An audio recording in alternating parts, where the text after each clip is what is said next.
Como quiere salir antes en el video. Hasta que asusta. Eso te ya con zoom. Dianis, ¿quiere salir en mi video? Diana.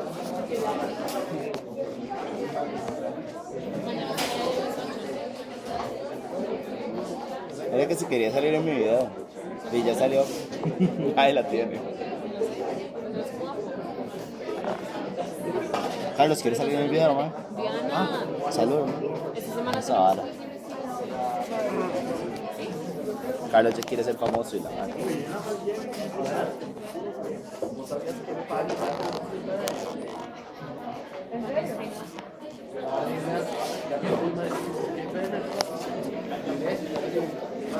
Este Mike está esperando para empezar.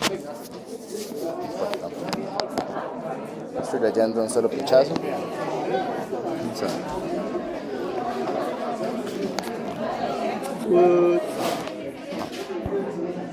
Ni se ve. Bueno, ahí dice médula espinal interna, describir principales aferencias y eferencias, receptores, fibras, blancos, describir el sitio de ingreso de fibras a la médula, describir la conformación de las láminas del Rexel, la primera, la segunda, la tercera, la cuarta, la quinta, la sexta, la séptima, la octava, la novena, la décima, describir los tractos medulares propio espinales, el cordón posterior, el espino talámico lateral, el espino tetal, espino reticular, espino no sé qué putas, espino total, espino, son muchos espinos, espino cerebeloso anterior y posterior. Ahí está Six Caso.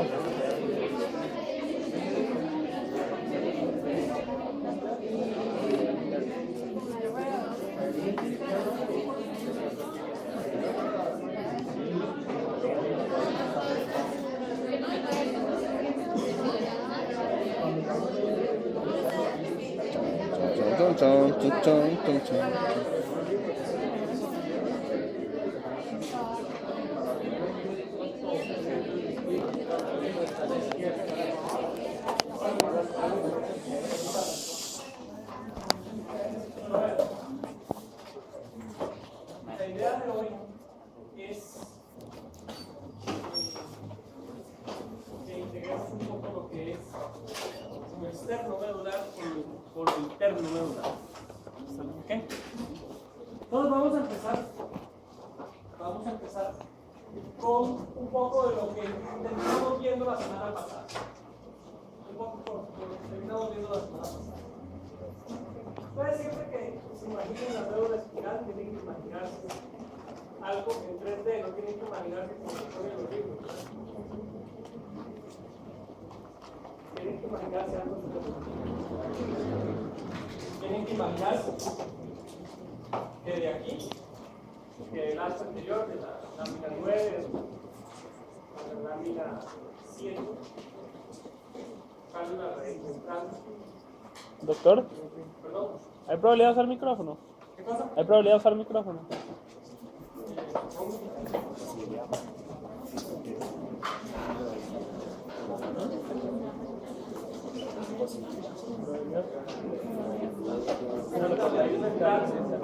Ustedes tienen que imaginar un montón de raíces ventrales convergiendo en cada segmento, ¿verdad?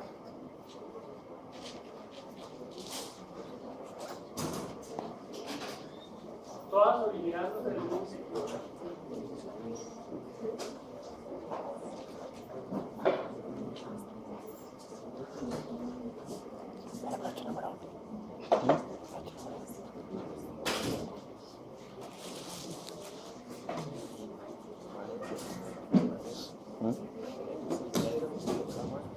¿Por qué? No, madre, no,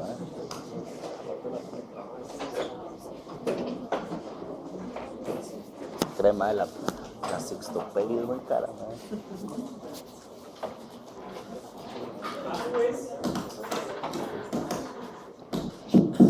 A su vez, tienen que imaginarse también el ganglio de la raíz dorsal, ¿verdad? que hay uno que es de forma como de un músculo y que está a nivel del foramen de conducción y que hay uno por cada segmento, excepto el primero, ¿verdad? Este ganglio de la raíz dorsal tiene neuronas que se proyectan hacia el asta posterior.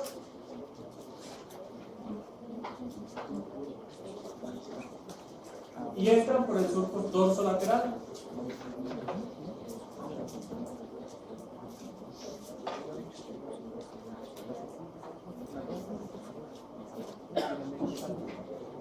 Entran por el surco dorso lateral.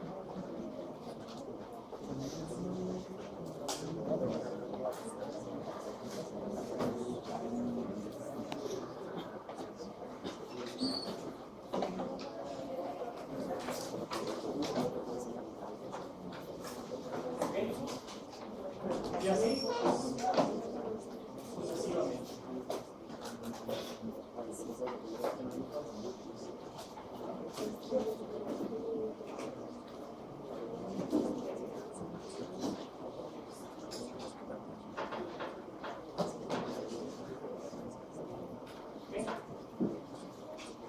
La unión de las fibras que están relacionadas con la raíz ventral más las relacionadas con la raíz dorsal es lo que va a formar el nervio espinal, tal y como lo conocemos nosotros.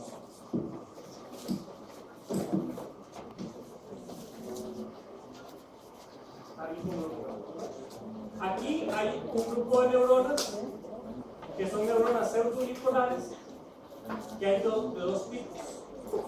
Unas células claras, que son grandes,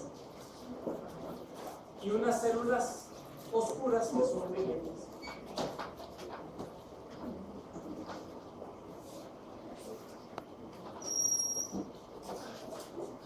Y unas células oscuras que son pequeñas. Esto es el ganglio de la raíz dorsal.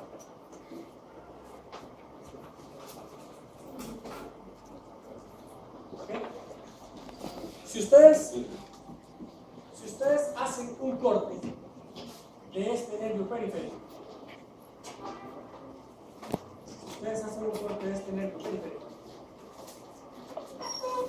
van a encontrar lo siguiente.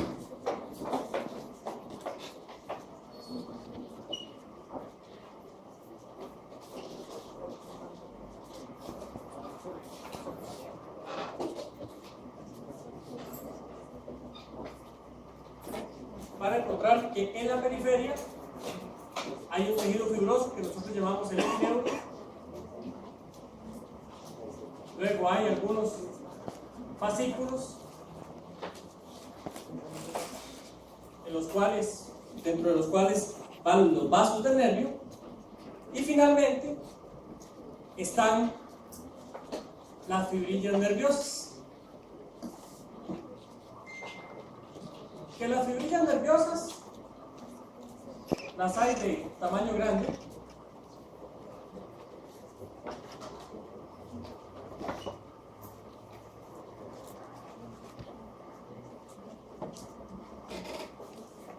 las hay de tamaño mediano,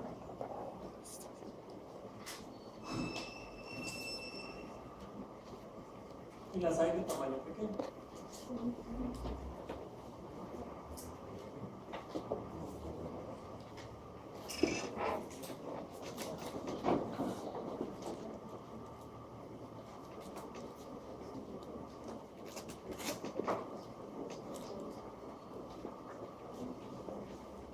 Y un nervio periférico pues tiene de todos los tipos de fibras, grandes, medianas y pequeñas. A las fibras grandes, en general, las fibras grandes se les conoce como fibras A alfa, y tienen de 12 a 20 micras. De 12 a 20 micras. En general, las A alfa. Las A alfa uno las puede subdividir en 1A y 1B. En 1A y en 1B. Ya casi eso va a tener sentido. Hay también, les decía, intermedias, de tamaño intermedio. Esas se llaman A beta. Hay pequeñas, que las pequeñas se han llamado A delta o A gamma, y finalmente las puntiformes se conocen como fibras C o tipo 4. Estas son las fibras tipo 3. ¿Por qué es importante saber esto? ¿Por qué es importante saber esto? Porque cada una de estas fibras tiene de este lado un tipo de receptor específico y tiene de este lado un blanco específico. Sí. Las medianas son las A beta o fibras tipo 2. ¿Okay? ¿Perdón? Las A delta son muy pequeñitas. Las A delta y C. Estas son como de 5 a 12. Estas son como de 3 a 6. Estas son como de 2 a 5. Y estas son como de 1.2.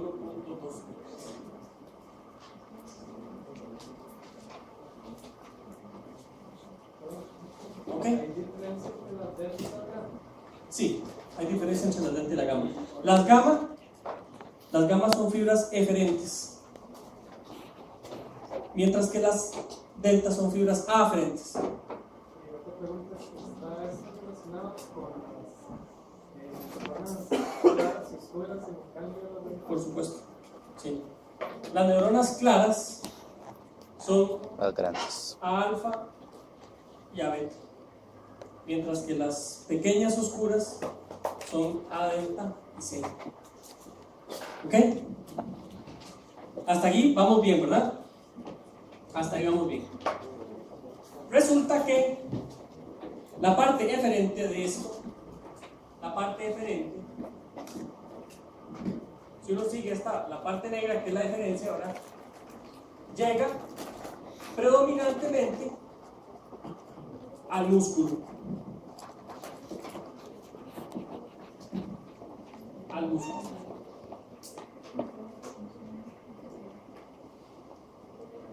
Al músculo esquelético.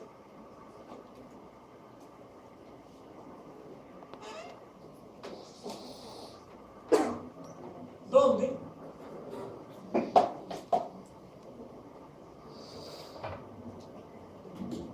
las fibras A alfa, que no son estas dos, las fibras A alfa, que no son esas dos, alcanzan las fibras extrafusales del músculo. Alcanzan las fibras extrafusales del músculo. Entonces uno debería decir como así, como que esto es una de estas y que esto va a alcanzar las fibras extrafusales del músculo.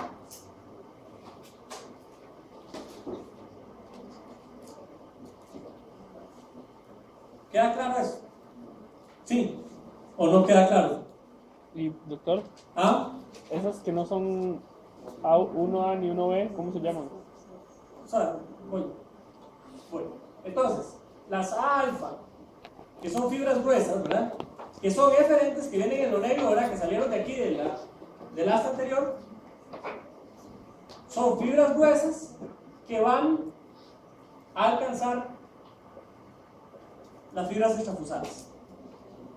Pero de estas también, en esta parte eferente, hay fibras que son de tamaño intermedio, perdón, tamaño pequeño en realidad, no puntiforme, sino tamaño pequeño.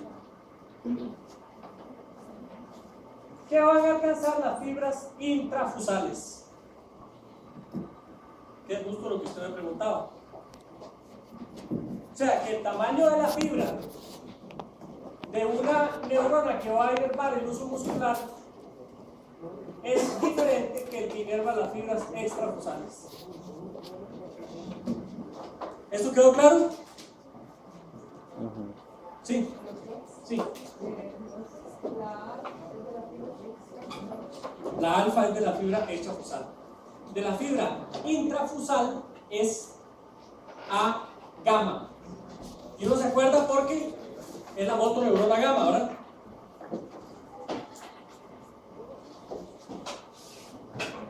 Esta sería una A gamma. ¿Ok? Ok. Hasta ahí vamos claro, ¿verdad? Hasta ahí vamos claro.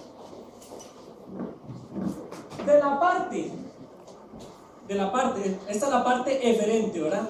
De la parte aferente, hay un receptor que está en el uso muscular.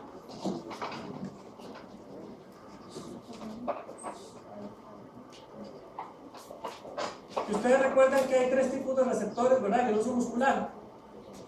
¿Sí recuerdan eso? No sé. Puede ser que recuerden eso. ¿Sí recuerdan eso? No sé de dónde, de histología tal vez. Ajá, exactamente. Hay 3 tipos. Uno que son de saco nuclear. Uno que son de saco nuclear dinámico. Unos que son de saco nuclear estático. Y unos que son de cadena nuclear. ¿Qué es la diferencia? ¿Qué es la diferencia del mecanorreceptor? El de saco nuclear dinámico es un mecanorreceptor de respuesta rapidísima. El de cadena nuclear y el de saco nuclear estático son de respuesta no tan rápida. No tan rápida. Las fibras relacionadas con saco nuclear dinámico son aferencias que van por fibras del tipo a alfa, o sea, fibras gruesas, pero del subtipo 1A. ¿Y por qué son importantes estas fibras de saco nuclear dinámico? Porque son las fibras más rápidas sensoriales, llegan al ganglio de la raíz dorsal,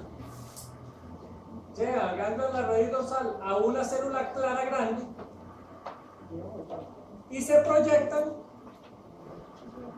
a través del asta anterior y alcanzan directamente la motoneurona.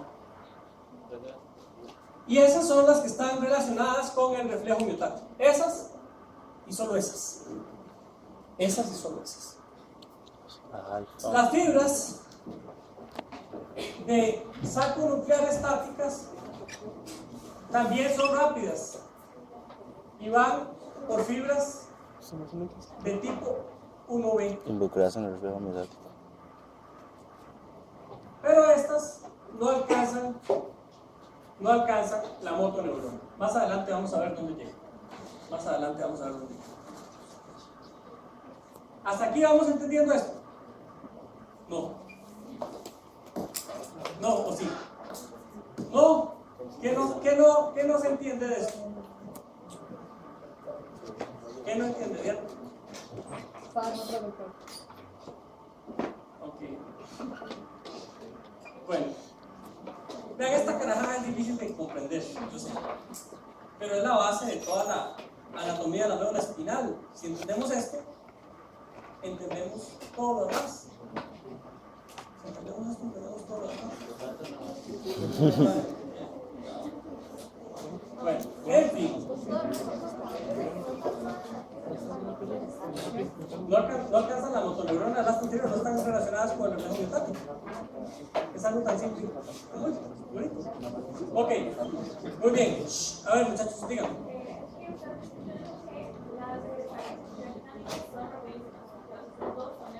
Ok, no, vean.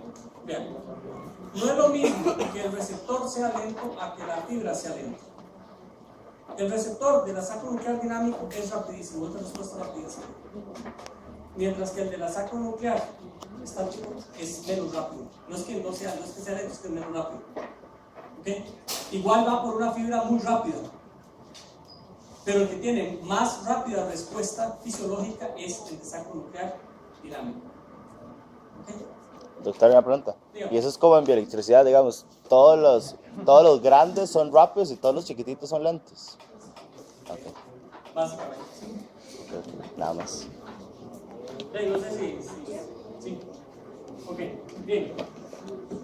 Sí, Ok. todos los grandes son rápidos y Vean. los chiquititos son lentos. Las fibras más rápidas del cuerpo humano aferentes son esas que están ahí. En orden descendente se encuentran las fibras que son propioceptivas, que están en relación con los órganos tendinosos de Golgi y con los corpúsculos de Pacini, o sea, con los mecanorreceptores de la piel. ¿Ok? Con los mecanorreceptores de la piel.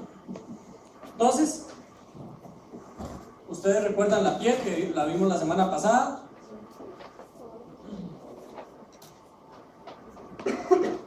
Y habíamos dicho que aquí había unos receptores que se llamaban los discos de Merkel, aquí habían unos corpúsculos que se llamaban los corpúsculos de Meissner, aquí estaban los corpúsculos de Pacini, de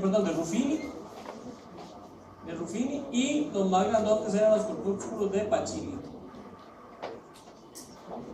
Y que además habían terminales nerviosas libres, ¿verdad?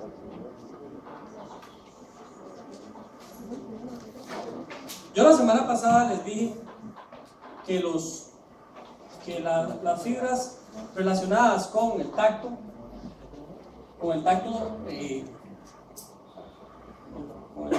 de presión y el tacto de propiocepción son fibras relativamente rápidas, son fibras tipo 2 o A beta. Mientras que las relacionadas con dolor y temperatura son fibras A delta y C, son de las más lentas. ¿Qué es importante que no les dije la semana pasada? ¿Dónde creen ustedes que hay terminales nerviosas libres? ¿En la piel? ¿Ah? Terminales nerviosas libres hay absolutamente en todos los lugares del cuerpo. Hay en el periósteo, por eso si a ustedes les dan un golpe en el hueso les duele mucho. Hay en la córnea, por eso la córnea duele mucho. Hay en el músculo, por eso el músculo cuando se inflama duele. O sea que son ubicuas. ¿Ok? O sea, hay en todo lado. ¿Ok? Todo órgano que tenga sensibilidad a dolor tiene fibras lentas tipo C y tiene terminales nerviosas libres al final de la fibra. ¿Ok? Muy bien. Entonces, las terminales nerviosas libres van por el tipo de fibra más delgado que la fibra tipo C y a su vez se relacionan en el ganglio de la raíz dorsal con las neuronas que son pequeñas y oscuras y tienen un blanco en la parte dorsal de la médula. Ahora ustedes tienen que imaginarse que este panorama que ustedes ven aquí, este panorama, se repite en cada uno de los segmentos del cuerpo. O sea, esto de aquí, esto para allá, se repite en cada una de estas unidades. Se repite en cada una de estas unidades. Y estos son los 5 millones de fibras aferentes que yo les dije la semana pasada que entraban por el surco dorsolateral. ¿Entonces recuerdan eso? ¿Sí? Ok, muy bien. Una vez que ustedes tengan claro esa parte, lo siguiente que deben tener claro es, si yo tengo unas fibras que entran por el surco dorsolateral, ¿qué pasa con esas fibras o dónde hace un relevo esas fibras en la sustancia gris, o sea, las neuronas del asta posterior? ¿Okay? ¿Dónde hacen relevo esas neuronas en el asta posterior? Entonces, aquí viene el siguiente concepto. El asta posterior está organizado en función de lo que yo les había dicho la semana pasada, ¿verdad? El gradiente molecular del Sony-Hescu y del BMP4, que produce que la parte anterior se ventralice y las neuronas se hagan grandes y densas, y que la parte posterior sea con neuronas pequeñas y poco densas. ¿Ok? ¿Eso queda claro? Okay. Entonces, esa propiedad ha permitido que uno pueda distinguir las diferentes densidades neuronales a lo largo de toda la sustancia gris de la médula. Y a eso se le ha llamado las láminas de Drexel, a esa organización citoarquitectónica de la médula espinal. ¿Ok? ¿Por qué es importante conocer de las láminas de Drexel? Porque las láminas de Drexel son el principio de cómo funciona la médula espinal. Entonces, ustedes deben recordar que la médula espinal del ser humano no se diferencia mucho del sistema nervioso de un gusano. ¿Eso qué significa? Que las fibras aferentes del sistema nervioso tienen que hacer contacto en la sustancia gris, o sea, en el sistema nervioso, pero tienen que producir una sincronización con el resto del sistema. O sea, que no solamente llegan y hacen contacto en la neurona que les toca, sino que por medio de ese contacto eso sirve para que un centro integrador dé una respuesta. ¿Cierto? Entonces, esa neurona necesariamente tiene que estar conectada con otras neuronas. ¿Ok? Y esas otras neuronas pueden estar dentro de la misma médula espinal o pueden estar a distancia. ¿Ok? Bueno, entonces, la sustancia gris medular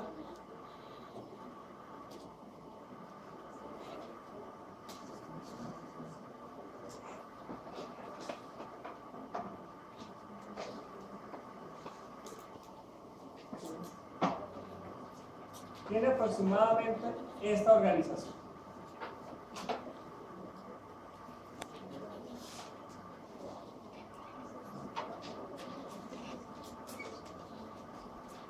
Más o menos se ve ahí, ¿verdad?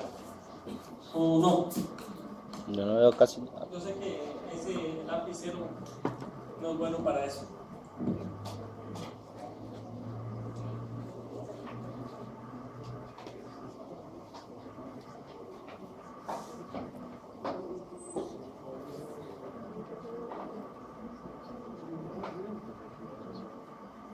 Ok. Ya, ahora sí. Ok.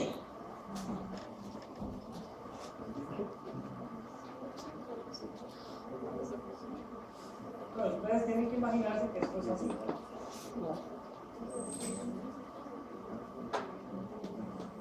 Es el nivel vertebral, ¿no? Es el nivel vertebral, ¿no? Sí, más o menos.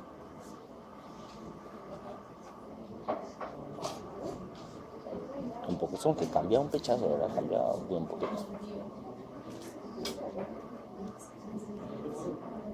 A mí ya me pasó factura. Ahorita. Sí. Bienvenido al club, Ok. obviamente. Pero eso me duele Más la o menos cabeza. queda claro. Me duele un poco la cabeza. Sí. O sea, no fue por sueño, ¿Verdad? es solo porque me duele la Ok. cabeza. Entonces, lo primero es que en la pura entrada de la médula espinal, la pura entrada, no hay neuronas, ¿Qué hizo? Un poco. sino que lo que hay es un fascículo. ¿Qué es un fascículo? ¿Qué es un fascículo? De un conjunto de fibras. ¿Recuerdan qué es un fascículo? Un conjunto de fibras. Ok, digamos que es una agrupación de sustancia blanca. Una agrupación de sustancia blanca. Ese fascículo es producto es producto de todas estas aferencias, que algunas llegan y hacen relevo directamente en el segmento que les toca. Hacen relevo directamente en el segmento que les toca. Pero algunas no hacen relevo en el segmento que les toca, sino que bajan un segmento y hacen relevo en el de abajo, o bajan dos segmentos y hacen relevo en el de abajo, o entran y suben dos segmentos y hacen relevo. ¿Ok? ¿A qué se refiere con segmentos? ¿Medulares o...? Segmentos es C1, C2, C3, C4, C5. Ah, sí, sí, medulares. Ajá, segmentos medulares. Ok, eso quedó claro. Por supuesto, esos axones que hacen ese fenómeno y que forman ese tracto reciben un nombre. Y ese nombre se llama el tracto dorsolateral o tracto de Lissauer. Entonces, ¿sí? Toda esta sustancia blanca que se produce aquí por la entrada de estas fascículos, de estas, ¿cómo se llama? Aferencias, toda esta sustancia blanca que está desde el punto pial hasta donde empieza la sustancia gris, todo eso se llama el fascículo dorsolateral o fascículo de Lissauer. ¿Ok?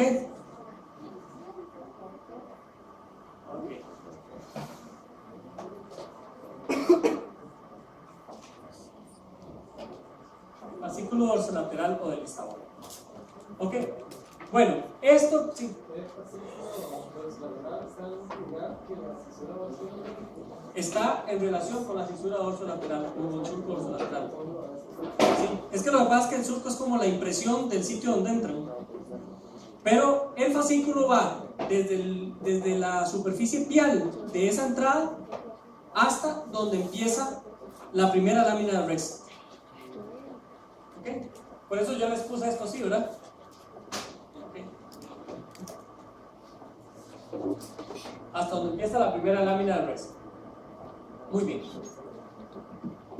Este principio está aproximadamente distribuido de la siguiente manera: 40% de las aferencias de la médula ingresan por el mismo segmento. Aproximadamente 40% ingresan por el mismo segmento. Hay un 40% que ingresan por los segmentos adyacentes. Y el resto del fascículo de Lissauer, que es un 20%, corresponde a algo que nosotros vamos a definir más adelante, que se llama el tracto propio espinal.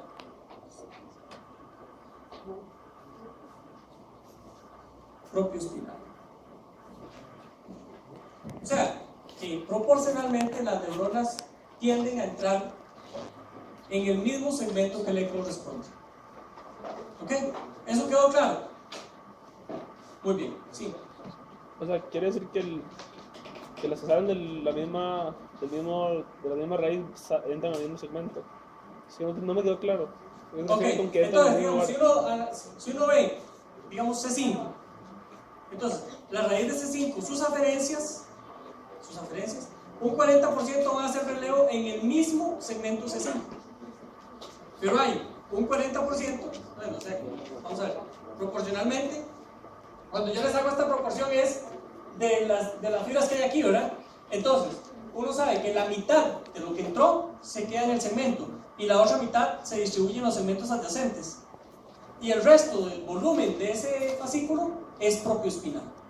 ¿Y eso pasa en todos los niveles? Eso pasa en todos los niveles. Por eso es cuando uno explora la sensibilidad, el nivel real, sensitivo, es 1 o 2 segmentos para arriba. Por ese resto del fascículo, por ese, digamos, mitad del fascículo que ascendió. Y todo eso es lo que se conoce como el fascículo de Lissauer.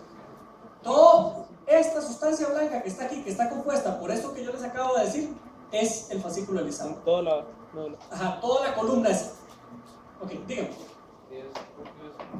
Ok, más adelante les voy a explicar eso. Es que no sé si me quedó claro después de la explicación que yo pensaba que sí, pero entonces, que 40% de las fibras se van a las adyacentes, de esas 20 suben y 20 abajo. No. Es que si yo analizo esta columna, el 40% en un segmento, ¿verdad? Esta columna está compuesta en un 40% por fibras correspondientes a la raíz de ese segmento. Hay un 40% de esta densidad que corresponde a fibras de otro segmento. Y el 20% restante es al tracto propioespinal, que más adelante vamos a definirlo. Sí. Lo que quiero decir esto es que cuando una raíz nerviosa entra, la mitad de esa raíz se queda en el segmento que le corresponde y la otra mitad se distribuye en los segmentos adyacentes. ¿Ok? Muy bien. Acuérdense que de este fenómeno, ¿verdad? ¿Sí se acuerdan de ese fenómeno, verdad? De todas formas, eso no debería ser. La segmentación es un constructo, ¿verdad? Es una idea de uno. Ok, muy bien. Una vez que ustedes ya han entendido qué es el fascículo dorsolateral, entonces llegamos a la primera lámina de Recep. La primera lámina de Recep es la lámina más posterior. A ver, muchachos. Algún día si ustedes dan clases, se toman la molestia de preparar una condenada clase y además se toman la molestia de dar la clase suficientemente despacio, como para que la mayoría entienda como uno lo entendió, ese día que ustedes estén frente a un auditorio y en el auditorio haya gente que no le interese y se ponga a hablar, van a ver lo molesto que resulta eso y que para el que está aquí adelante es una falta de consideración eso. Al final de cuentas todos somos seres humanos y todos pues nos enojamos y a todos nos gusta que no nos hagan ese tipo de cosas. Bueno, muy bien. Entonces, la primera lámina de Recep corresponde a un núcleo que está en relación íntima pues con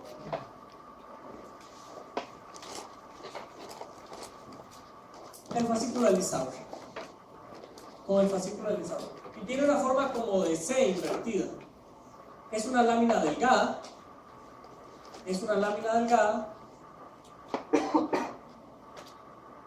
caracterizada por fibras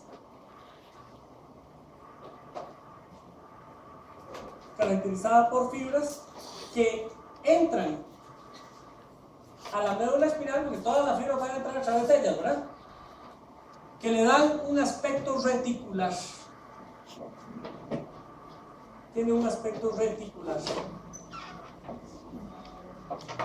Está compuesta por neuronas pequeñas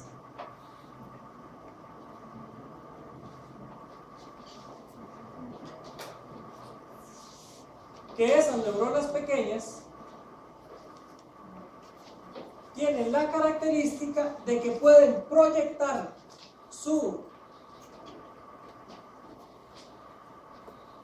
dendritas hasta las láminas 2 y 3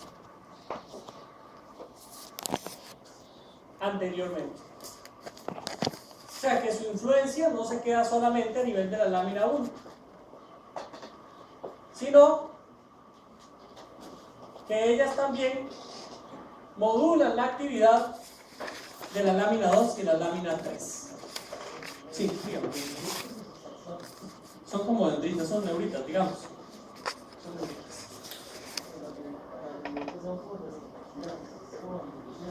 Sí, es que lo que pasa es que estas son neuronas de Golgi tipo 2, predominantemente.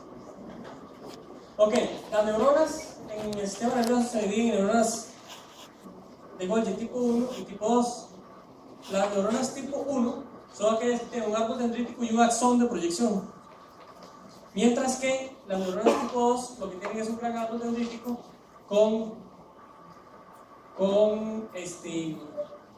sin un axón claro de proyección, digamos. Son interneuronas modulatorias. Y estas interneuronas modulatorias, si uno les analiza ¿Qué tantas espinas dendríticas tienen? Tienen pocas espinas dendríticas y poca arborización. O sea, ¿qué quiere decir? Que la neurita es una neurita sola, digamos, no es una neurita así. ¿Sí lo expliqué? Ok. Sí. ¿Como una red? ¿Como una red? Sí. Poca, exactamente. Vamos a ver. Dendritas simples, con pocas espinas y poca arborización dendrítica. Ok. Estas neuronas tienen la capacidad de proyectarse también en el plano vertical y formar parte del tracto propio espinal para modular a las neuronas que están en los segmentos adyacentes. ¿Sí me expliqué? Exactamente, por el fascicularizado. ¿Y modulan neuronas que son ellas mismas en otros segmentos o neuronas también de 2 y 3 en otros segmentos? Principalmente de ellas mismas en otros segmentos. ¿Qué reciben las neuronas de la lámina 1? Reciben predominantemente aferencias A, delta y C. A, delta y C. O sea que estas son un centro integrador de estímulos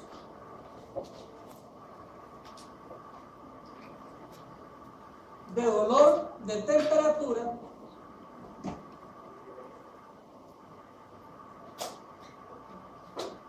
y autonómicos.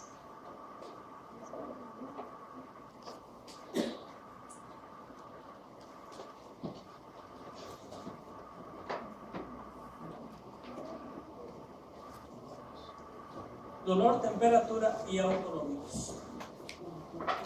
¿Eso quedó claro? ¿No quedó claro? Acuérdense que, digamos, ustedes tienen hacia la víscera una fibra tipo C que alcanza la víscera, ¿verdad? La fibra postganglionar. Pero también tienen una aferencia visceral que digamos que son predominantemente fibras tipo C con terminales nerviosas libres, que son sensores de distensión y de dolor en el órgano, ¿verdad? Entonces, a esas llegan ahí, a esa parte. ¿Ok? ¿Qué es importante? Que esta lámina tiene unas escasas neuronas de proyección a través de un tracto que se llama, que ahora vamos a ver, que se llama el espino hipotalámico. El espino hipotalámico tiene neuronas de proyección hacia el hipotálamo. Que el hipotálamo es el centro integrador por excelencia del sistema nervioso autónomo, es donde nace el sistema nervioso autónomo, ¿cierto? Sí. También hay proyecciones hacia el limbo parabranquial, pero principalmente hacia el hipotálamo. De proyección hacia el hipotálamo. Sí, dígame. Estamos hablando de la lámina 1. Estamos hablando de la lámina 1. Ok. Espino hipotalámico. Espino hipotalámico. Bueno. Hay una cosa más adicional a la lámina 1. Y es que, como más adelante vamos a ver, algunas neuronas de las láminas que están más anterior tienen dendritas que alcanzan la lámina 1. O sea que la lámina 1 puede modular la actividad de las neuronas que están más adelante. ¿Sí? En el gato y en el cobayo, la lámina 1 es la que origina principalmente el tracto espinotalámico lateral, pero en el ser humano eso no es así. O sea, que si ustedes leen en el SNEL, es un libro, una base, que el tracto espinotalámico se origina de la lámina 1, eso es en el ser humano solo mínimamente parcialmente cierto. ¿Ok? Solo mínimamente parcialmente cierto. Sí. es un roedor. Eso es como una Ok. rata. Muy bien. Caballo es una fucking rata, ¿no?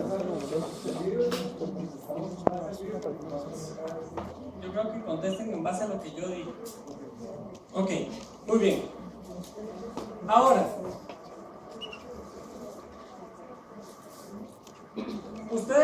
uno siempre tiene que pensar que la lámina 1 es una lámina de integración de estímulos nociceptivos y autonómicos. Igual, ustedes recuerdan que hay algunos reflejos espinales que están relacionados con el aumento de la presión arterial cuando ustedes tienen un estímulo somático doloroso intenso. ¿Se acuerdan de eso? No se van a acordar porque no han recibido esa parte de fisiología. Pero si ustedes reciben un golpe fuerte o tienen un dolor de cabeza intenso y se toman la presión arterial, van a tener una presión arterial más alta de la que usualmente tienen. Eso es un reflejo mediado espinalmente por esta zona. Y más adelante vamos a ver qué otra zona también, pero por esta zona.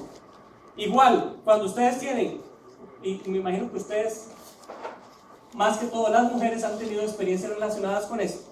Cuando uno tiene un dolor visceral intenso, la presión se le puede bajar lo suficiente como para que uno tenga un 5, porque tiene una descarga autonómica, ¿cierto? Porque tiene una descarga autonómica. Cuando usted tiene un dolor visceral intenso, usted tendría que golpearse para tener un dolor visceral intenso, pero las mujeres espontáneamente tienen dolores viscerales intensos. Entonces, un dolor visceral intenso desencadena respuestas medulares que pueden conducir a un síncope por la bradicardia refleja que produce. O sea que esta lámina es capaz de modular la actividad. De más adelante vamos a ver la lámina 7 que tiene el asta intermedio lateral. Y ahora vamos a ver cómo lo logra. O sea, cómo anatómicamente es eso posible. Muy bien. Hasta aquí todo vamos claro, ¿verdad? Sí. Es un síncope. Desmayo. Gracias. Ok. Sí. Dígame.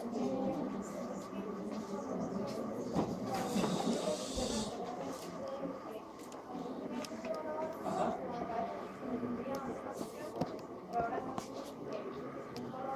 Ok, es que lo que pasa es que no es lo mismo un dolor somático que un dolor visceral. Exactamente, sí. Ajá. El dolor somático tiende a producir hipertensión o más aumento de la presión arterial. El dolor visceral, todo lo contrario. ¿Por qué? Sí, dígame. ¿Son por la misma lámina? Son por la misma lámina. Sí, porque acuérdense que es una lámina de integración de estímulos.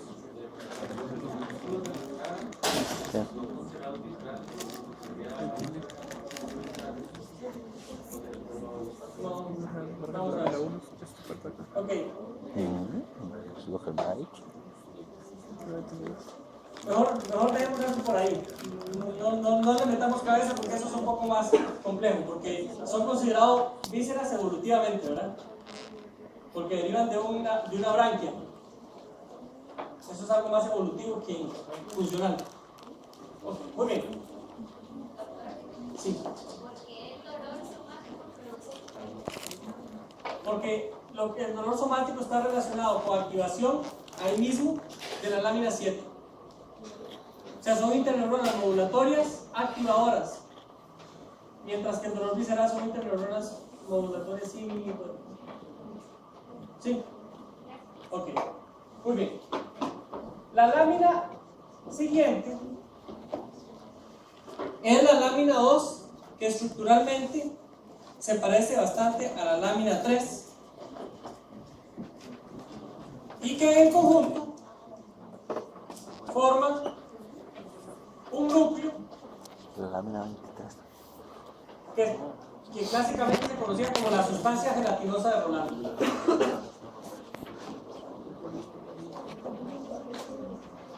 La sustancia gelatinosa de Rolando.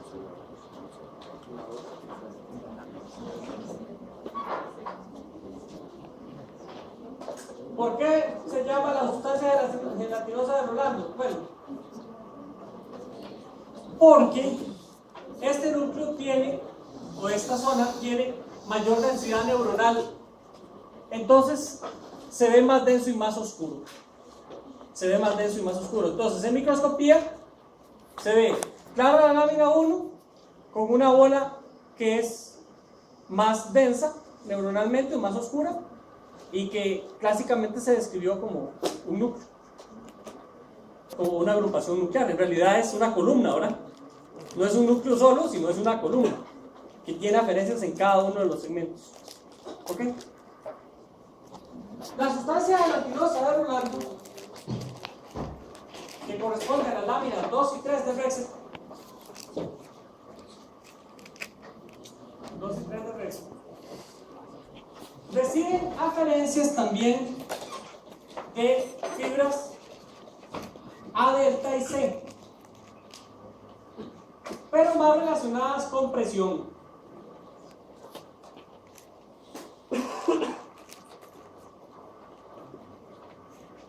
Más relacionadas con presión. O sea, con modulación táctil. Con modulación táctil. Estas neuronas tienen proyecciones hacia la lámina 1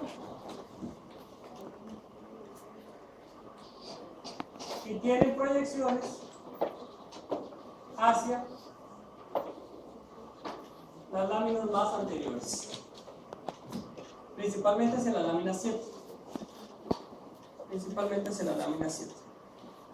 ¿Por qué es importante en la proyección a la lámina 7? Vamos a ver que algunos reflejos espinales polisinápticos están íntimamente ligados con estas proyecciones. Les doy un ejemplo de un reflejo polisináptico. Ustedes van caminando por la playa y majan un caracol. Entonces eso produce dolor. O digamos que más bien, digamos que no majan un caracol, sino porque el dolor sería más bien un poquito más para atrás, pero digamos que majan una punta. Entonces eso genera una sensación táctil que a ustedes los va a hacer quitar el pie. ¿Nunca ha pasado que majen a alguien cuando están bailando? Sí. Nadie cuando maja a otro cuando está bailando lo maja, sino que quita el pie rápido, porque esa sensación táctil genera un reflejo espinal retirada, digamos. Ese reflejo está relacionado con las aferencias de la lámina 2 y 3 que corresponden a la sustancia gelatinosa del Rolando. Díganme. Presión. No. Porque dolor está más relacionado con la parte posterior. Aunque si usted, digamos, si uno es estricto, el dolor también puede representarse en la lámina 2 y 3, pero predominantemente está en la lámina 1. Bueno, la lámina 4 de Rexed corresponde al núcleo propio, que se diferencia de los anteriores porque es más variable neuronalmente, tiene hasta 4 tipos diferentes de neuronas y tiene una mayor arborización. Las neuronas de la lámina 4 las dendritas pueden tener una longitud de hasta 1 milímetro, de hasta 1000 micras. Eso en términos de células es un huevazo. Eso en términos de células es un huevazo. Bueno, entonces la lámina 4 es el núcleo propio. El núcleo propio tiene más representación medial que lateral.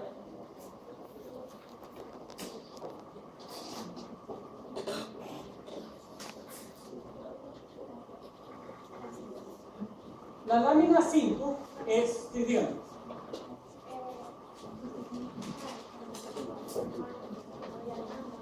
morfológicamente.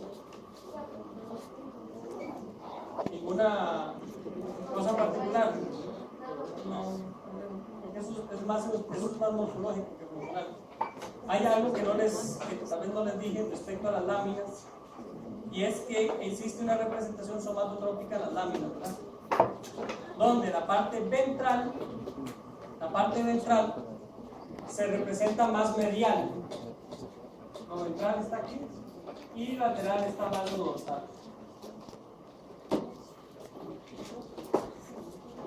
Ahora, ustedes no van a dibujar en cada segmento una extremidad, ¿verdad? Porque la extremidad se forma de la unión de múltiples segmentos.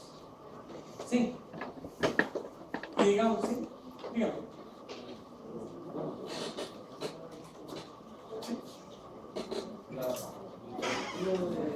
¿Y Sauer?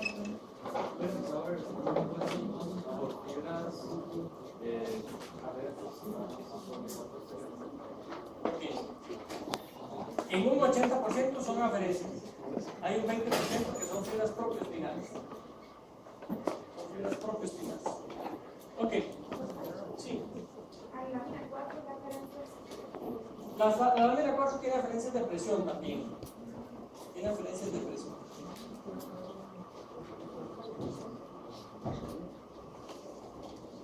La lámina 5 y 6.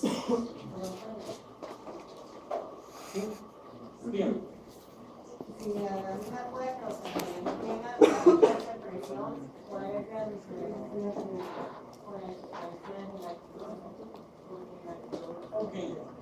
Sí. Ok. Lo que sucede con esto es que uno tal vez lo que debe recordar es que esta clasificación es una clasificación morfológica, que tiene alguna correlación funcional, pero no es. Yo les puedo decir que la lámina 4 tiene, por la longitud de sus axones, más capacidad modulatoria. Y que la lámina 5, que está más anterior que la lámina 4, es por excelencia el centro de integración de las modalidades sensoriales. ¿Eso qué significa? Que la lámina 5 tiene neuronas que reciben aferencias tanto autonómicas como de presión, como de dolor y temperatura. ¿Me expliqué? En la lámina 5. ¿Ok? En la 5. La 5 era muy grande. En la lámina 5 hay neuronas que tienen lo que se llama una integración multimodal. ¿Cuál era como ya mil?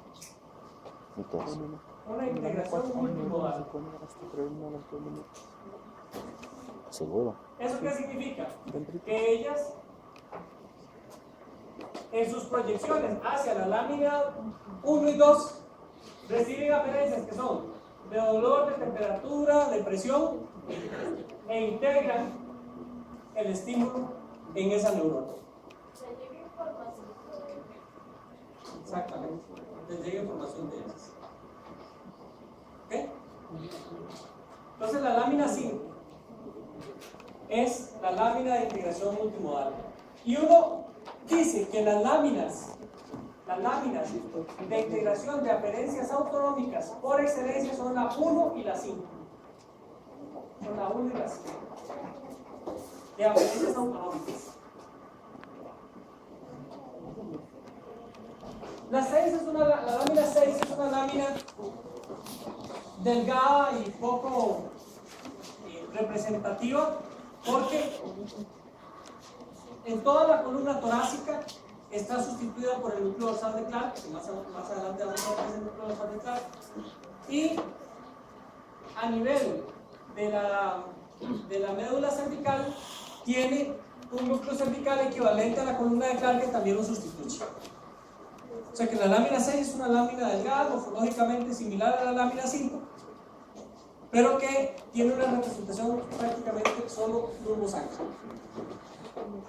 La lámina 7 es la base del asta posterior. La lámina 7 es la base del asta posterior. Y esta lámina recibe aferencias de fibra gruesa.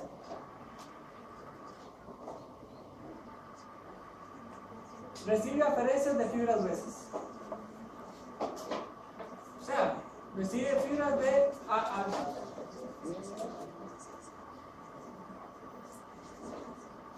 ya ven. En la región torácica, la parte más medial de esta lámina, de la lámina 7, forma el núcleo dorsal de Clark. ¿La parte más media? ¿La parte más media? El ¿Doctor? núcleo dorsal de Clark. ¿Doctor? Sí, ¿En la parte más medial de la región torácica? sí. Entonces, ustedes lo van a tener, ¿sí?, como aquí. El núcleo dorsal está como aquí. ¿Sí? Mientras que el núcleo propio es como una pandilla que nace que sale aquí.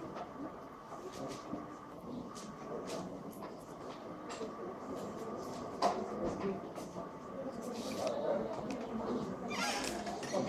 Entonces, la parte más medial de la lámina 7 en la médula torácica, digamos, en los dos primeros lumbares, es el núcleo dorsal de Clark. Que el núcleo dorsal de Clark es el que da origen a un tracto que se llama el tracto espinocerebeloso posterior. Al tracto espinocerebeloso posterior. La parte más lateral del asta, la parte más lateral de la lámina 7, la parte más lateral corresponde al asta intermedio lateral.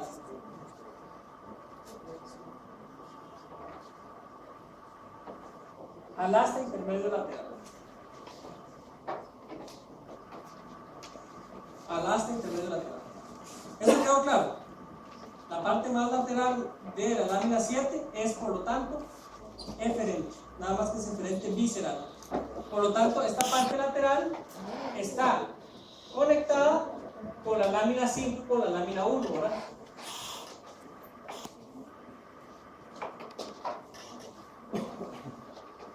Con la lámina 5 y con la lámina 1. Y es la que genera los reflejos autonómicos espinales. Los reflejos autonómicos espinales. Por ejemplo, ustedes llegan y ponen la mano en algo caliente. Ustedes ponen la mano en algo caliente, rápidamente las manos se les va a poner roja, ¿cierto? ¿Por qué se les pone roja? Porque tienen un estímulo de temperatura que va a desencadenar una respuesta visceral, que es una vasodilatación para perder temperatura. ¿Sí? Bueno, para perder temperatura le van a decir abajo es teleología. El punto es que el mecanismo de contrarregulación es una vasodilatación. Es una vasodilatación que tiene como consecuencia una pérdida de temperatura. ¿Ok? ¿Queda claro eso? Queda muy claro eso. Muy bien. Vean, la lámina 7 es además el sitio donde usualmente hacen relevo los tractos descendentes motores. Los tractos descendentes motores.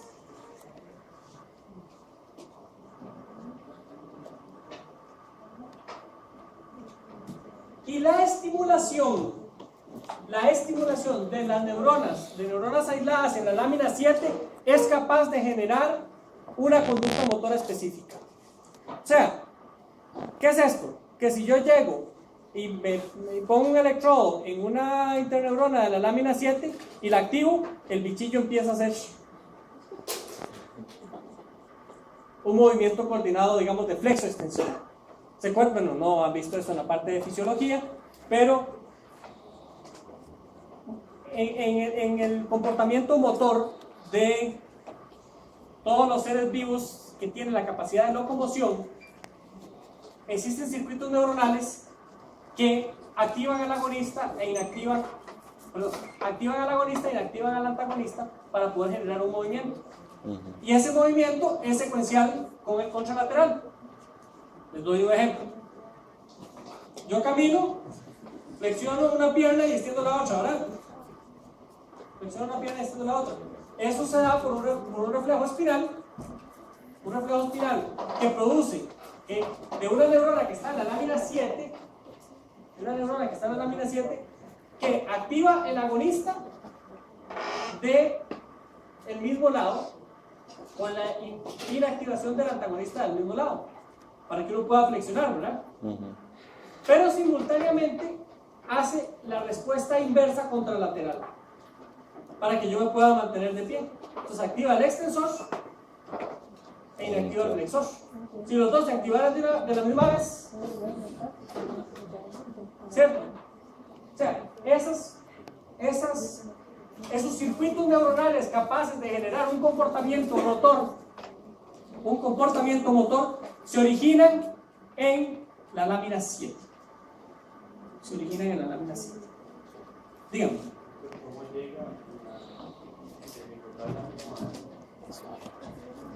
Eso es un tracto descendente. ¿Eso qué es? ¿Qué cosa? ¿Claro? Hay un tracto que se llama tracto hipotálamo espinal. ¿Sí? Pero estamos hablando de aquí, ¿verdad? El ácido lateral. Porque me acaba de meter un... Porque yo estoy hablando de otra cosa. Ok, bien. 5 cada son. O 4. Bueno, todavía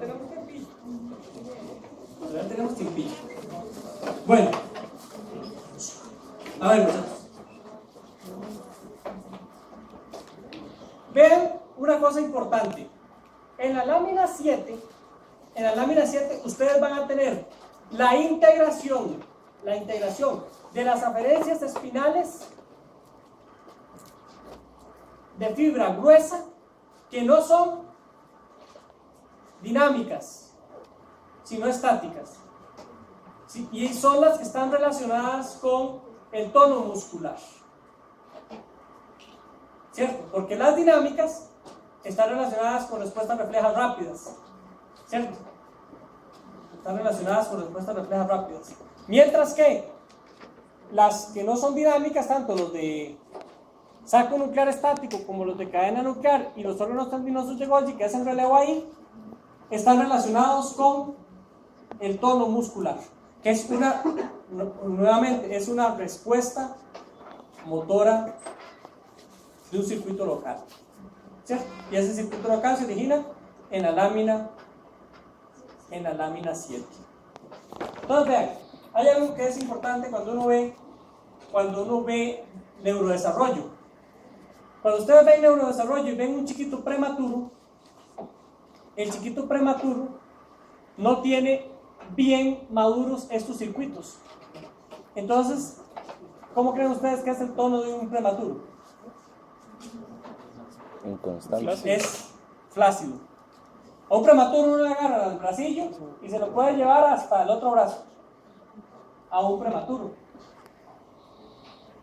Hacia el término, estos circuitos están maduros ya. Entonces, el bebé recién nacido tiene un tono muscular que no le permite llevar el brazo más allá de la línea media. Y está así como todo flexionadillo y uno sano, ¿verdad? Está todo flexionadillo y si ustedes le tratan de llevar el brazo a la línea media, no. Y resulta que alrededor de los 6 meses de vida, uno le agarra el bracillo al chiquillo y otra vez se lo lleva hasta el otro lado. ¿Por qué creen ustedes que ocurre eso? ¿Qué fenómeno hace? Que uno tenga primero una inmadurez que genera un hipotono, luego un aumento del tono y luego otra vez una pérdida del tono. ¿Pérdida de los Un gamas? crecimiento, No. algo así. No es eso. La maduración de las vías descendentes que controlan la actividad motora. La maduración de las vías corticales que tienen efecto sobre eso. ¿Ok? ¿Qué pasa si uno, después de que el chiquito ya perdió ese aumento del tono, ustedes le cortan la médula espinal? Bueno, eso no se puede hacer en un ser humano, digamos que lo hacemos en un cobayo.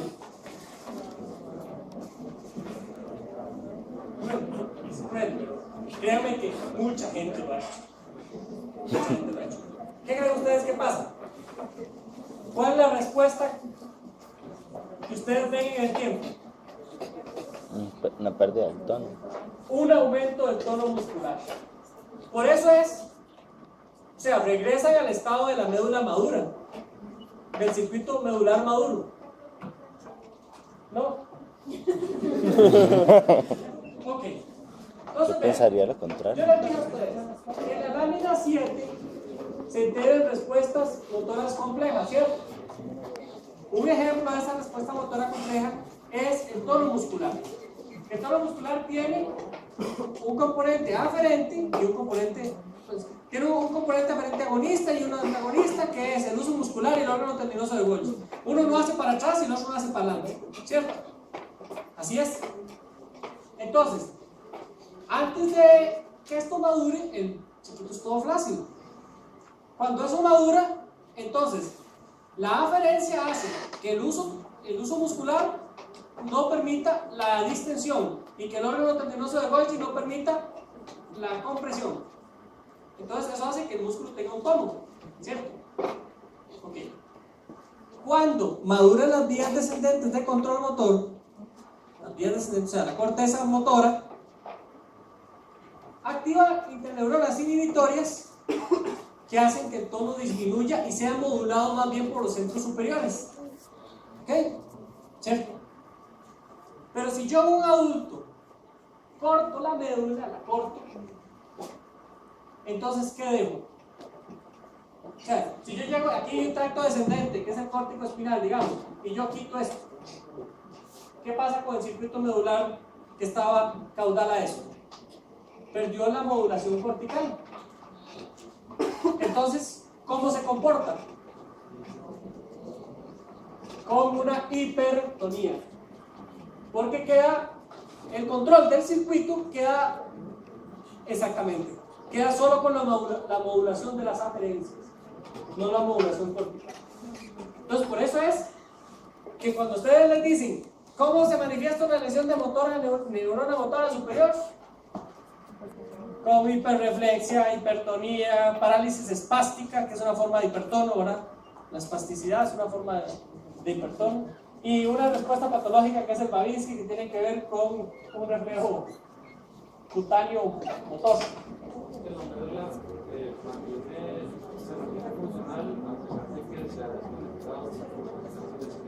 Ok, entonces yo lo que les voy a decir es lo siguiente. Acuérdense que filogenéticamente el cerebro es lo último que apareció. O sea, los circuitos neuronales más autónomos y más simples se encuentran en la médula espinal.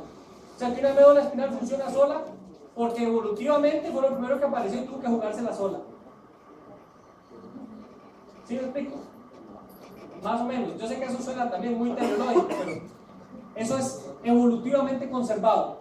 Los circuitos medulares son evolutivamente conservados. Pueden funcionar de manera independiente. Pueden funcionar. A un gato, uno le corta la médula espinal, se la corta, y le pone un electrodo en L1 y el gatillo empieza a hacer así. Ustedes le cortan la cabeza a un pollo corriendo y el pollo sigue corriendo. Pero ahora vamos a ver por qué pasa eso. Pero, o sea, lo que les quiero decir es que la médula espinal tiene autonomía. Tiene autonomía. Y lo que les modula el comportamiento es la corteza y los núcleos subcorticales, que permiten que los circuitos medulares queden a expensas de la voluntad. A expensas de la voluntad. ¿Ok? Eso quedó claro. Bueno, sí, dígame. Por ejemplo, el reflejo de retirar la mano con un estímulo de muy alta temperatura, hasta a partir de qué edad estaría.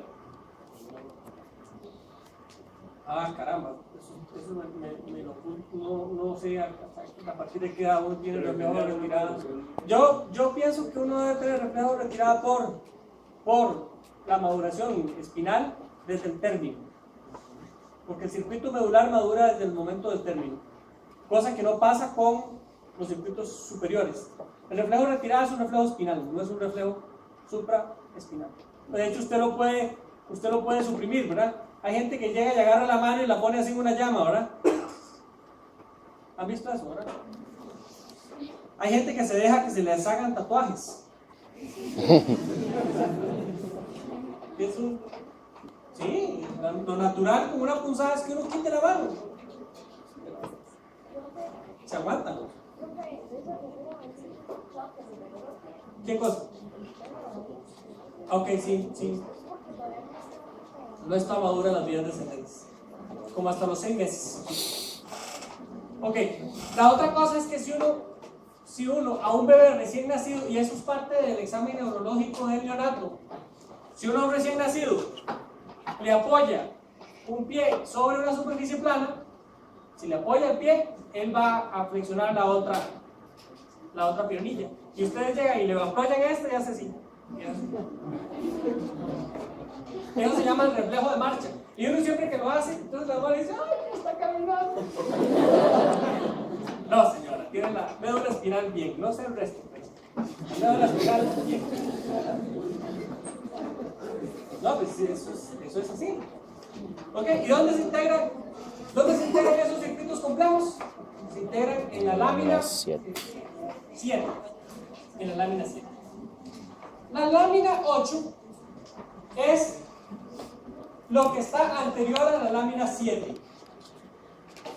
O sea que la lámina 8 llega hasta el borde de la sustancia gris.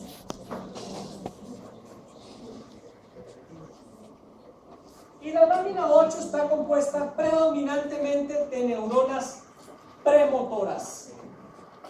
Son neuronas premotoras.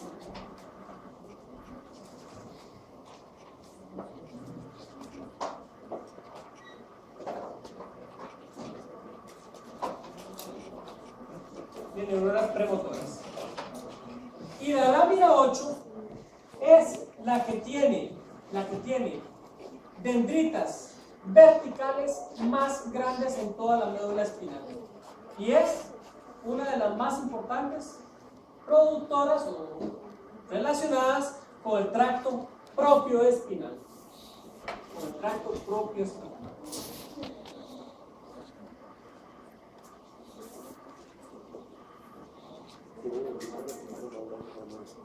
Ahora les voy a decir qué es el tracto propio espinal, pero les voy a decir algo más. Los centros, el ser humano tiene dos centros generadores de patrones, uno más o menos a nivel de C8 y otro a nivel de L1. ¿Qué es un centro generador de patrones? Es un centro que permite la coordinación de la flexión y extensión durante la marcha. Y eso por un circuito interno que lo perpetúa. No como respuesta refleja, sino como un circuito que lo perpetúa. O sea, lo que les quiero decir es, si ustedes van a caminar, lo único que necesitan para caminar es la orden a la médula espinal para que empiece a flexionar y a extender los pies de manera alterna. ¿Cierto? Por supuesto, eso tiene una modulación que es vestibular y tiene una modulación rúbrica y tiene una modulación propioceptiva que permite que uno no se caiga. ¿Cierto? Una modulación postural. Pero ustedes no piensan, voy a flexionar el psoas y el cuádriceps femoral lo voy a extender, voy a hacer para adelante. Pero ustedes no piensan eso es inconsciente. Y es inconsciente porque se origina un centro generador de patrones. O sea, una agrupación neuronal que tiene como un ciclador interno que hace que una vez que ustedes lo activan por una vía descendente, él nada más ejecuta el patrón. Y ese patrón, dependiendo de la carga de disparo del centro superior que lo activa, así va a producir una conducta motora específica. Entonces vean que no es lo mismo que ustedes caminen tranquilamente o que corran. Es un patrón diferente, ¿cierto? Y vean que casi siempre cuando corren, activan las extremidades superiores de manera simultánea. ¿Cierto? Sí, dígame. Es lo que la gente le llama memoria muscular. Ay, Dios, posiblemente no. Posiblemente no. Porque la memoria muscular debe estar relacionada con la carga cálcica del músculo. Que la carga cálcica del músculo es capaz de cambiar el programa transcripcional del músculo y hacer que el músculo adopte un fenotipo oxidativo en vez de glicolítico. Y eso aumenta la resistencia del músculo. Pero es más que todo en la repetición de patrones de ciertos movimientos, como por ejemplo en la danza. Que hay cierta... No, ya entiendo qué es lo que usted me está queriendo decir. Eso que usted está queriendo decir está en el cerebelo.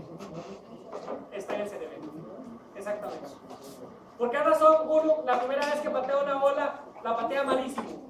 Y la patea 40 veces y sigue pateándola malísimo, pero si la patea 1.000.000 de veces, tal vez logre patearla bien. Porque el cerebelo ajusta,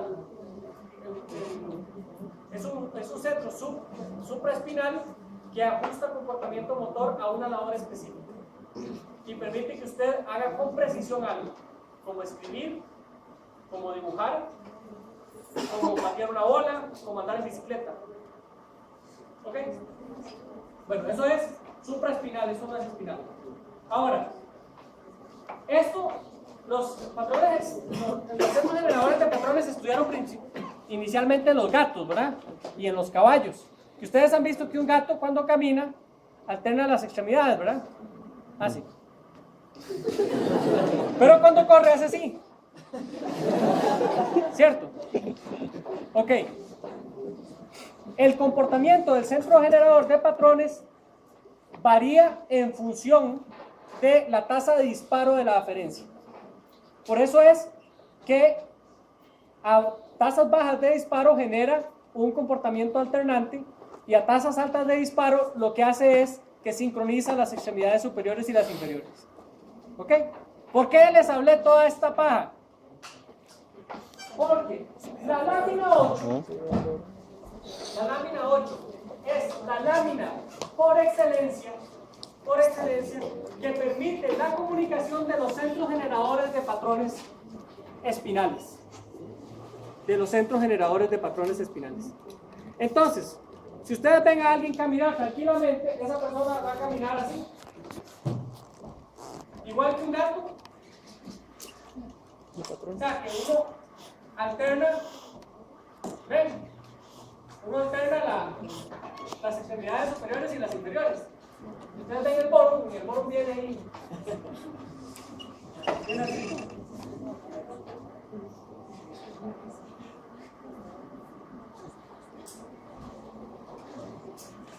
La tasa de disparo del musculillo de un lado con la tasa de disparo del musculillo del otro. ¿Cierto? Si ustedes corren, bueno, pero lo que les quiero decir es que la lámina 8 es fundamental, la función de la lámina 8 es crítica para la comunicación de los centros generadores de patrones y por lo tanto es el lugar donde tiene asiento los centros generadores de patrones. ¿Ok? Que en el ser humano hay dos, uno en C8 y uno en L1. Bien. Es que lo que pasa es que las patrones de la lámina 7 son una respuesta perfecta. ¿Cuántas unidades? El centro generador de patrones es un comportamiento motor repetitivo. ¿Ok? Sí, más o menos. Acuérdense que, nuevamente, cuando uno analiza esto, las láminas de Rexet son psicoarquitectura. Posiblemente es nada más un continuo de la morfofuncionalidad de las neuronas. Hicieron la vara Es un de continuo ver de la filosofías. Dígame. ¿No la oí?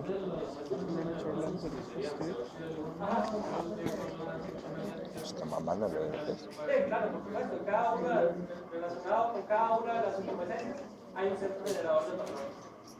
Claro, por la sensibilidad. Una pregunta. Dígame. Y digamos, esos patrones, como digamos en el bebé, que ya hay como algunos que ya están, o sea, son como siempre los mismos para la mayoría de los seres humanos, o pueden haber más, o... Vea, usted nace con una batería básica. O sea, usted es una MacBook Pro con tanto de gigas de memoria, con tanto procesador. Así nace. Así nace. Y conforme usted vaya estimulando, así le van metiendo programas y le van metiendo más memoria y más velocidad y más, etcétera. Sí, es el mejor ejemplo de eso, ¿verdad? Uno nace con un programa ya, con un programa determinado que se lo ha regalado toda la evolución de los sistemas motores en los vertebrados. Bueno, nosotros no vemos esto, pero en el lóbulo frontal existen como centros generadores de patrones para tareas, pero que tienen la propiedad de modificarse en función del éxito o el fracaso. Entonces, si usted va a hacer algo y lo hace mal, esa sinapsis que se originó para que usted generara esa actividad motora se pierde. Y en el siguiente intento hace otra, hasta que alcance la secuencia que funciona. ¿Sí?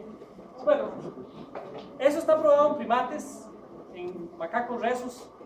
En los seres humanos es difícil probar eso porque nadie se va a dejar que le meta un electrodo, ¿verdad?, en la corteza prefrontal para ver cuál es su patrón de disparo, ¿verdad? Nadie se va a dejar que le hagan eso, además es técnicamente muy jodido. Bueno, ¿qué quiero decirles con lo que les acabo de decir de la lámina 8? La lámina 8 es el prototipo de neuronas espinales que generan un tracto propio espinal. O sea, que generan una proyección dentro de la misma médula y que modula neuronas a distancia. ¿Cierto? Bueno, muy bien. Entonces, yo quiero que ustedes se vayan de esta clase con la idea de que la médula espinal no es la laminita que viene en el borum con esos cositos, ¿verdad?, rojos y verdes que ejemplifican la sinapsis, sino que la médula espinal es un órgano absolutamente interconectado que permite comportamientos autónomos dentro de la médula espinal, que permite respuestas tanto motoras como vegetativas, como también conductuales, ¿verdad?, como las retiradas y esas cosas, ¿cierto? O inclusive los patrones generadores de la mente, que son como un cerebrito en la misma médula espinal. ¿Okay? Y ustedes siempre imagínense la médula espinal como eso, no como la lámina, no como el corte. Es como el continuum a lo largo de todos los 33 segmentos. Bueno, finalmente llegamos a la lámina 9. Sí. La lámina 8 se modula por los tractos descendentes, se modula por la misma lámina 8, porque tiene neuronas premotoras y tiene las neuronas de proyección, y por supuesto se modula por la lámina 7. Muy bien. Entonces, la lámina 9 de Rexel no es en sí misma una lámina, sino que son como los sitios donde están las motoneuronas alfa. O sea que lo que define a la lámina 9 es más la presencia de motoneuronas alfa que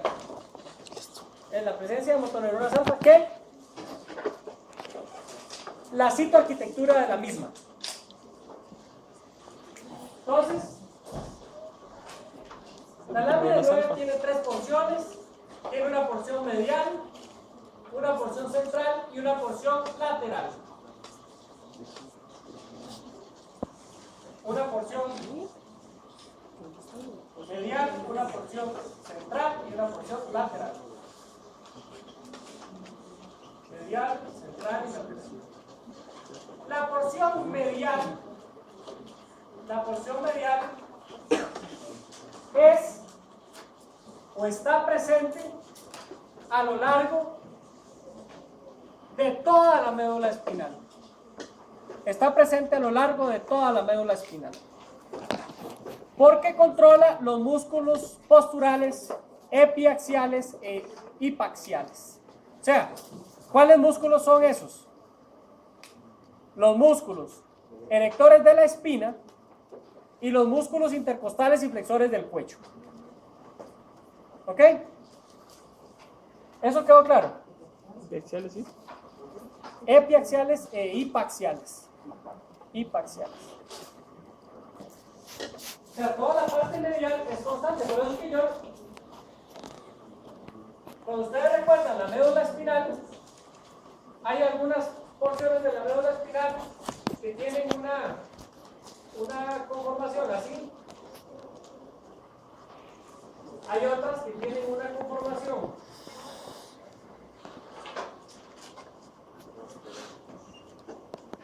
así, y otras que tienen una conformación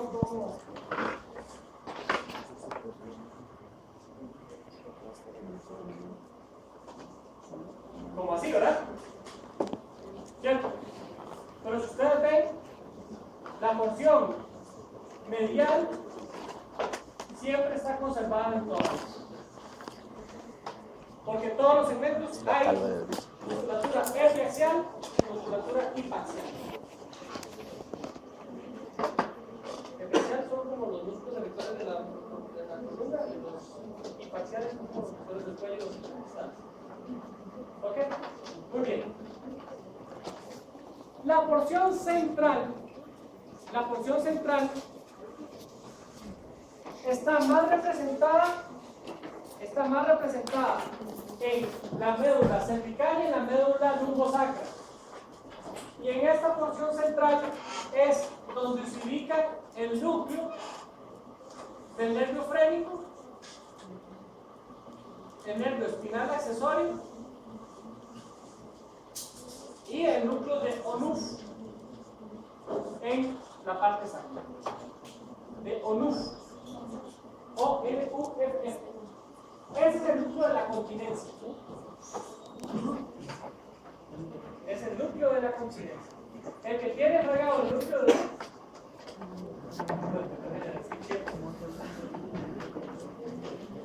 El núcleo de Onuf. Y la parte lateral de la lámina 9 se encuentra exclusivamente en las intumescencias. Se encuentra exclusivamente en las intumescencias. ¿Ok? Se encuentra de manera exclusiva en las intumescencias. Yo sé que la clase ha sido un poco pesada. Pero yo creo que esto hay que integrarlo. Si no se integra, no se entiende. ¿Ok? Muy bien. Entonces, cuando ustedes ven la organización topográfica de la distribución de las motoneuronas alfa, van a tener que todas las motoneuronas alfa de los músculos que son paraespinales, o sea, los músculos que son posturales, se encuentran en la parte medial. Entonces, ustedes pueden dibujar aquí la espalda del individuo.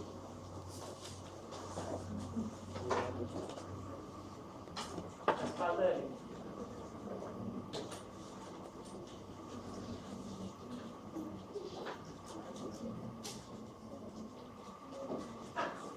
Los músculos extensores tienen distribuidas las motoneuronas hacia la parte anterior.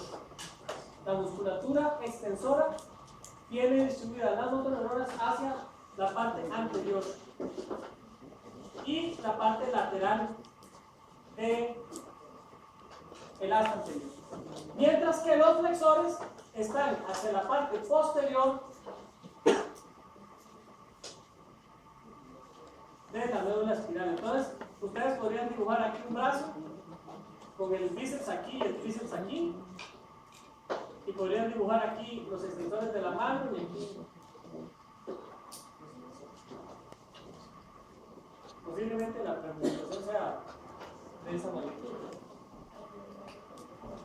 Hay una cosa interesante: con la edad, la densidad neuronal de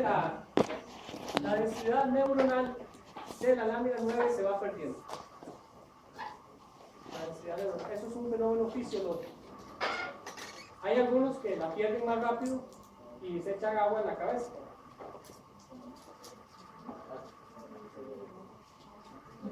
Los de esclerosis lateral amiotrófica, que es una enfermedad de la motoneurona, que esa motoneurona se muere, digamos.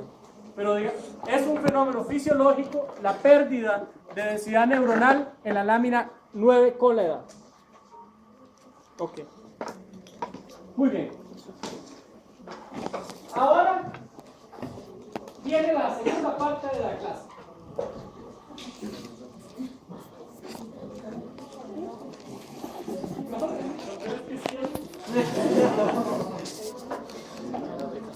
Bueno, ¿hasta aquí han entendido esto? ¿Han entendido más o menos cómo funciona la hora final? Digamos que usted puede hacerlo así. Porque los músculos extensores son periféricos, digamos, son laterales, mientras que los músculos flexores son centrales. Ok. Lo más proximal, digamos, se acerca a la línea media. Lo más distante es como hacia atrás, hacia el centro. Ok. Muy bien. Acuérdense que nuevamente, esto es una representación. Pero si ustedes tienen la médula de un gato y le quieren estimular un músculo postural, lo tienen que meter la aguja aquí. Y si le quieren hacer que el gato haga así, entonces tienen que hacerlo como en la parte, en el asa anterior, en la parte más posterior. ¿Ok? Muy bien. Dígame. Ok. Eso yo sé que no se lo dije, pero la lámina 7 y las neuronas de la lámina 7, voy a borrar un poquito para aquí. Entonces, yo tengo una neurona aquí en la lámina 7. La lámina 7 tiene proyecciones hacia la lámina 8. Su arco dendrítico se extiende hacia la lámina 8, pero también se extiende hacia atrás y acá hasta la lámina 3. Recuerden que la lámina 3 tenía también proyecciones anteriores. ¿Se pueden ver? O sea, que las dendritas ahí se interconectan todas. Eso es lo que quiero decir. Sí, más o menos. Acuérdense que las neuronas de la médula no son una neurona con una pata y otra pata. No son así. Son de dos tipos. Una que es la de Golgi tipo 1, que tiene un axón largo y un árbol dendrítico grande.